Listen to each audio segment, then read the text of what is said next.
వర్షాకాలం ప్రారంభమవడంతో ఆరోగ్యంపై ప్రజల్లో ఆందోళన మొదలైంది. ఉమ్మడి తూర్పుగోదావరి జిల్లాలో డయేరియా వ్యాప్తి వణుకు పుట్టిస్తోంది. ఇప్పటికే డయేరియా బారిన పడి 2 ప్రాణాలు కోల్పోయారు. తూతూ మంత్రంగా వైద్య సేవలు అక్కడ కొనసాగుతున్నాయన్న ఆరోపణలు కూడా వెల్లువెత్తుతున్నాయి.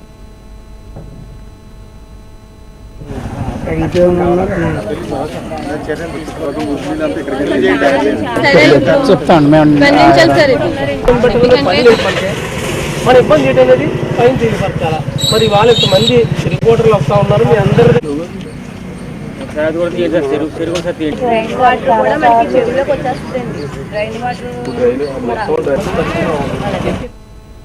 తొండంగి మండలం కొమ్మనాపల్లి, బెండపూడి, సామర్లకూట మండలం వేట్లపాలెం గ్రామాల్లో వెలుగు చూసిన డయేరియా కేసులు కాకినాడ జిల్లాలో చాలా చోట్ల విజృంభిస్తూ భయాన్ని సృష్టిస్తున్నాయి.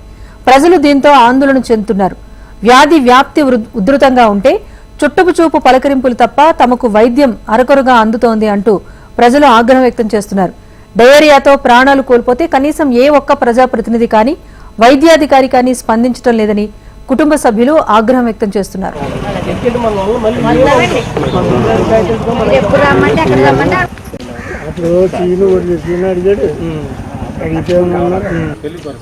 చర్యలు తీసుకొని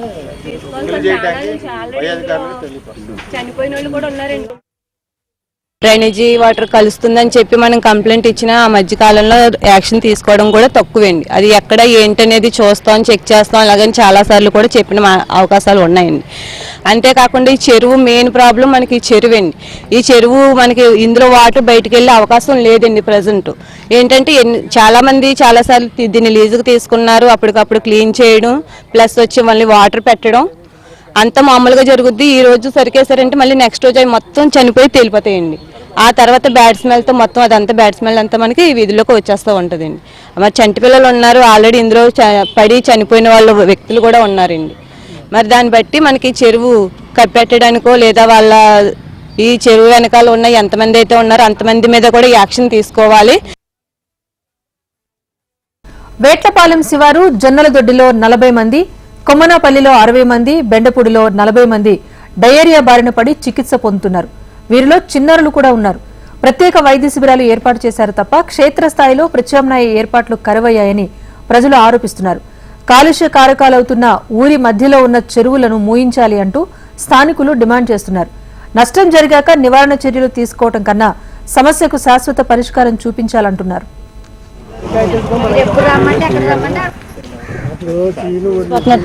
అందులోంచి నల్లగా రావడం, ఎర్రగా రావడం, నొరక కింద రావడం చాలా సార్లు అలా వస్తుందని ఛానల్ పెట్టి వస్తుందండి. అలా వాటర్ అలాగే తాగొస్తున్నామండి మేము కూడా. కానీ దేనివల్ల వస్తుందో తెలియదండి. కానీ చెరువే ప్రాబ్లం అనుకోండి. డ్రైనేజీ వాటర్ కూడా చెరువులోకి వచ్చేస్తుందండి. గొట్టాలు కూడా పగిలిపోవడం, ఆ గొట్టాల ద్వారా వాటర్ వచ్చేయడం జరుగుతుందండి. ఎవరికీ చెప్పడానికి కూడా ఎవరు అడగట్లేదు, మేము కూడా చెప్పట్లేదండి. ఈ రోజు చాలా మంది ఈ సైడ్ ఈ చెరువు సైడ్ ఉన్న వాళ్ళు ప్రాబ్లం. డయేరియా వ్యాపిస్తున్న గ్రామాల్లో నీరు కలుషితమైందని అధికారులు గుర్తించారు. అలాగే పారిశుద్ధ్యం కూడా అస్తవ్యస్తంగా ఉందని, నీటిని సరఫరా చేసే రక్షిత మంచినీటి ట్యాంకులు అపరిశుభ్రంగా ఉన్నాయని గుర్తించారు. తాగునీటి కాలుష్యంతో పాటు ఆహారం ద్వారా కూడా డయేరియా విజృంభణకు కారణమవుతోందని అధికారులు చెబుతున్నారు. ప్రజలు తగిన జాగ్రత్తలు పాటించాలని సూచిస్తున్నారు.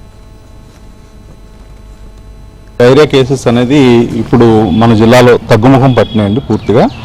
ఇప్పుడు మనకి ఏదైతే వేట్లపాలెంలో కొత్తగా మనకి డయేరియా కేసెస్ రికార్డ్ అయినాయో ఈ 4-5 రోజుల నుంచి అవి పూర్తిగా తగ్గుముఖం పట్టినాయి. నిన్న 3 కేసులు రికార్డ్ అయినాయి, ఇవాళ 1 కేసే వచ్చింది. అది కూడా బేస్ క్యాంప్ దగ్గరే ట్రీట్ చేస్తాం మనం. సో మనకి కొమ్మనాపల్లి నుంచి కూడా కేసెస్ 19వ తారీఖు నుంచి రావడం ఆగిపోయినాయి. అలానే బెండపూడి నుంచి కూడా మనకి 21st నుంచి కేసెస్ ఏం రాలేదండి. అలానే మనకి ఇప్పుడు డయేరియా స్టాప్ క్యాంపెయిన్ స్టార్ట్ చేసాం.